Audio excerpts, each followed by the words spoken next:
নমস্কার, তোমাদের সবাইকে সানা স্মাইল এডুকেশন সেন্টারে স্বাগত জানিয়ে আজকের পর্বটি শুরু করছি। আজকে তোমাদের জন্য নিয়ে চলে এসেছি, তোমরা যারা একাদশ শ্রেণীর প্রথম সেমিস্টার পরীক্ষা দেবে তোমাদের জন্য রাষ্ট্রবিজ্ঞান বিষয়ে পঞ্চম অধ্যায় ভারতের সংবিধান রচনা ও সংবিধানের দর্শন, এই অধ্যায় থেকে তোমাদের গুরুত্বপূর্ণ 50টি এমসিকিউ প্রশ্ন উত্তর সহ আলোচনা করব। চলো সবার আগে তোমাদের সিলেবাসটা একটু দেখিয়ে দিই।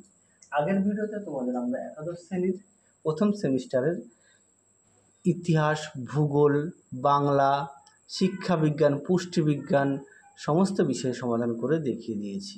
তোমরা যারা এখনও দেখো আমাদের প্লেলিস্টে গেলে পেয়ে যাবে। দেখো সিলেবাসটা দেখে নাও। তোমাদের মোট প্রথম সেমিস্টারের 6টি অধ্যায় আসবে। প্রথম অধ্যায় থেকে দেখে নাও 4 নম্বরের, দ্বিতীয় অধ্যায় থেকে 5 নম্বরের, তৃতীয় অধ্যায় থেকে 7 নম্বরের, 4 নম্বর অধ্যায় থেকে 6 নম্বরের, 5 নম্বর অধ্যায় থেকে 8 নম্বরের, 6 নম্বর অধ্যায় থেকে 10 নম্বরের পরীক্ষায় থাকবে। মোট তোমাদের প্রথম সেমিস্টার 40 নম্বরের পরীক্ষা হবে। চলো এবার মূল বিষয়ে যাওয়া যাক। প্রথমে দেখো এক জায়গায় প্রশ্ন আছে, সংবিধান সভার দাবি সর্বপ্রথম জানান, এটা উত্তর হবে গান্ধীজি। 2 জায়গার প্রশ্ন দেখো, সংবিধান সভা গঠনের জন্য নির্বাচন অনুষ্ঠিত হয় কত খ্রিস্টাব্দে, উত্তরটি হবে 1946 খ্রিস্টাব্দে। 3 জায়গার প্রশ্ন দেখো, সংবিধান সভার স্পিকার ছিলেন, উত্তরটি হবে জিভি মহলঙ্কর।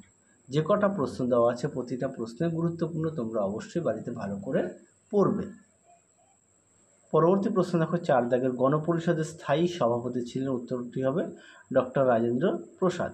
5 দাগের প্রশ্ন দেখো, গণপরিষদে ভারতের সংবিধান গৃহীত হয়েছিল, উত্তরটি হবে 1949 খ্রিস্টাব্দের 26শে নভেম্বর। 6 দাগের প্রশ্ন দেখো, সংবিধান সভার প্রথম অধিবেশন অনুষ্ঠিত হয়, উত্তরটি হবে 1946 সালের 9ই ডিসেম্বর। 7 দাগের প্রশ্ন দেখো, সংবিধান সভার সহসভাপতি ছিলেন, উত্তরটি হবে হরেন্দ্র কুমার মুখোপাধ্যায়। 8 দাগের প্রশ্ন দেখো, গণপরিষদে ভারতের জাতীয় কংগ্রেসের সদস্য সংখ্যা ছিল, উত্তরটি হবে 208 জন। 9 দাগের প্রশ্ন দেখো, গণপরিষদের প্রথম অধিবেশন বসে, উত্তরটি হবে মুম্বাই। যে কটা প্রশ্ন দেওয়া আছে প্রতিটা প্রশ্নই গুরুত্বপূর্ণ, তোমরা অবশ্যই বাড়িতে লিখে পড়বে, আর এর পাশাপাশি অবশ্যই তোমরা তোমাদের পাঠ্য বইটি খুঁটিয়ে পড়বে।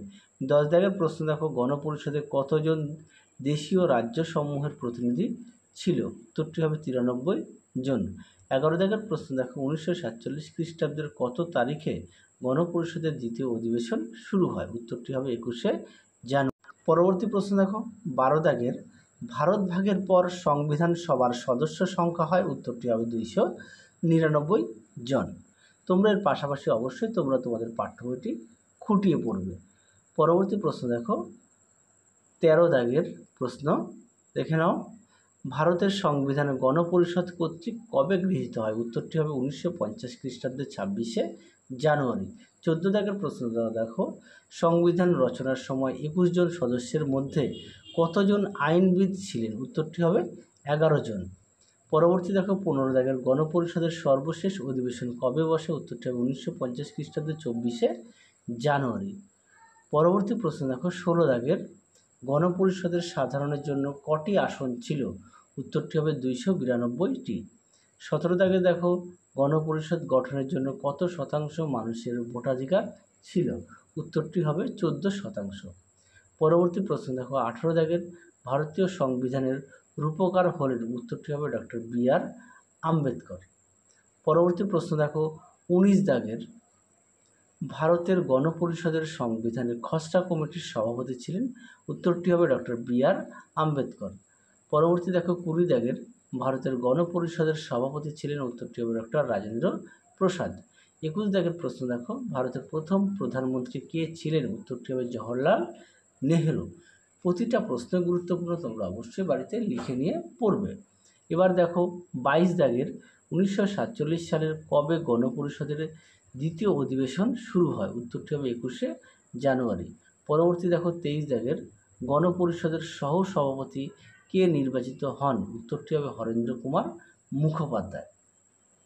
24 দাগের প্রশ্ন দেখো, স্বাধীন ভারতের প্রথম অধ্যক্ষ কে ছিলেন, উত্তরটি হবে জিভি মহলঙ্কর। পরবর্তী প্রশ্ন দেখো 25 দাগের, ভারতের সংবিধান কবে থেকে কার্যকরী হয়, উত্তরটি হবে 1950 সালের 26শে জানুয়ারি। 26 দাগে দেখো বর্তমানে ভারতীয় সংবিধানের কতগুলি তফসিল আছে? উত্তরটি হবে 12টি। 27 দাগের প্রশ্ন দেখো, ভারতীয় সংবিধানের 86তম সংশোধন কত সালে হয়? উত্তরটি হবে 2002 সালে।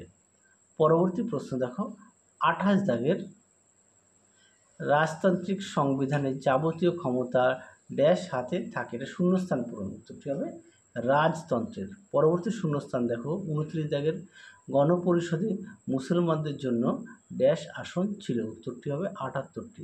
30 দাগে দেখো, গণপরিষদের স্থায়ী সভাপতি হিসেবে ড্যাশ নিযুক্ত হন, উত্তরটি হবে রাজেন্দ্র প্রসাদ।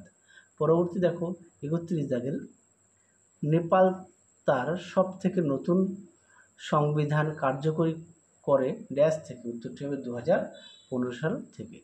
পরবর্তী দেখো, ড্যাশ সালে নেপালে গণতন্ত্র স্থাপিত হয়, উত্তরটি হবে 2008 সালে। 32 দাগ দেখো, ড্যাশ গণপরিষদ তৈরি করার প্রথম প্রস্তাব দিয়েছিলেন, উত্তরটি হবে MN রায়। পরবর্তী দেখো 33 দাগের কি আছে, আগস্ট অফার ড্যাশ সালে হয়, উত্তরটি হবে 1940 সালে।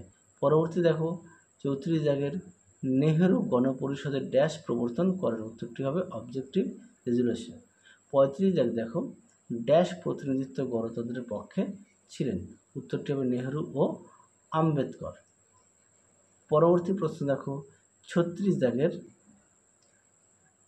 ড্যাশ ভারতকে রাষ্ট্রপতি ব্যবস্থা বানানোর পক্ষে ছিলেন, উত্তরটি হবে KM মুন্সি। পরবর্তী দেখো 37 দাগের, ড্যাশ খসড়া কমিটির সদস্য ছিলেন না, উত্তরটি হবে HC মুখার্জি। 38 দাগ দেখো, স্টিয়ারিং কমিটির সভাপতি ড্যাশ ছিলেন, উত্তরটি হবে ডক্টর রাজেন্দ্র প্রসাদ। পরবর্তী প্রশ্ন দেখো 39 দাগের, প্রস্তাবনাকে ড্যাশ সংশোধিত করা হয়েছে, উত্তরটি হবে 3 বার।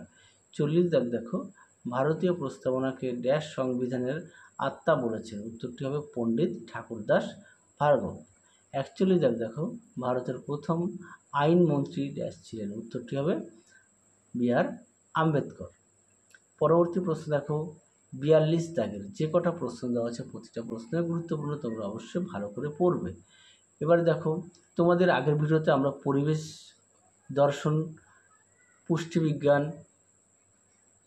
শিক্ষাবিজ্ঞান, ভূগোল, বাংলা সমস্ত বিষয় আমরা সমাধান করে দেখিয়ে দিয়েছি। তোমরা যারা এখনও দেখানো, আমাদের প্লেলিস্টে গেলে পেয়ে যাবে। পরবর্তী প্রশ্ন দেখো, আম্বেদকরের নেতৃত্বে ড্যাশ জন খসড়া কমিটির সদস্য ছিলেন, উত্তরটি হবে 7 জন। পরবর্তী দেখো 43 দাগের, ধর্মনিরপেক্ষতার অর্থ হলো, উত্তরটি হবে সব ধর্মের সমান মর্যাদা। 44 দাগ দেখো, বসুদেব কুটুম্বকম শব্দের অর্থ, উত্তরটি হবে ভ্রাতৃত্ব। পরবর্তী প্রশ্ন দেখো 45 দাগের, প্রস্তাবনার মূল দুটি কাজ, উত্তরটি হবে উৎস ও বস্তু। পরবর্তী দেখো, প্রস্তাবনা সংশোধনের জন্য ড্যাশ দরকার, উত্তরটি হবে বিশেষ সংখ্যাগরিষ্ঠতা। পরবর্তী দেখো 47 দাগের, প্রজাতন্ত্র রাষ্ট্রের ধারণা ড্যাশ সংবিধান দ্বারা প্রভাবিত, উত্তরটি হবে ফরাসি। পরবর্তী প্রশ্ন দেখো 48 দাগের, দ্বিকক্ষ আইনসভার ধারণা ড্যাশ সংবিধান থেকে গৃহীত, উত্তরটি হবে ব্রিটিশ। 49 দাগ দেখো, এক নাগরিকত্বের ধারণা ড্যাশ সংবিধান থেকে নেওয়া হয়েছে, উত্তরটি হবে ব্রিটিশ। 50 দাগ দেখো, ফরাসি সংবিধান ভারতীয় সংবিধানের ড্যাশ ধারণাকে প্রভাবিত করেছে, উত্তরটি হবে বিচার বিভাগীয় পর্যালোচনা। তোমাদের এই ভিডিওতে আমরা মোট 50টি MCQ প্রশ্ন ও তার উত্তর সমাধান করে দেখিয়ে দিয়েছি। তোমরা অবশ্যই বাড়িতে পড়ো। আর আগের ভিডিওতে তোমাদের আগের অধ্যায়গুলো সমাধান করে দেখিয়ে দিয়েছি। চলো তাহলে আজকের মতো এখানেই সমাপ্ত করছি। আবার দেখা হবে খুব শীঘ্রই তোমাদের পরবর্তী ভিডিওতে। তোমরা সবাই সুস্থ থেকো, ভালো থেকো। আজকের মতো টাটা।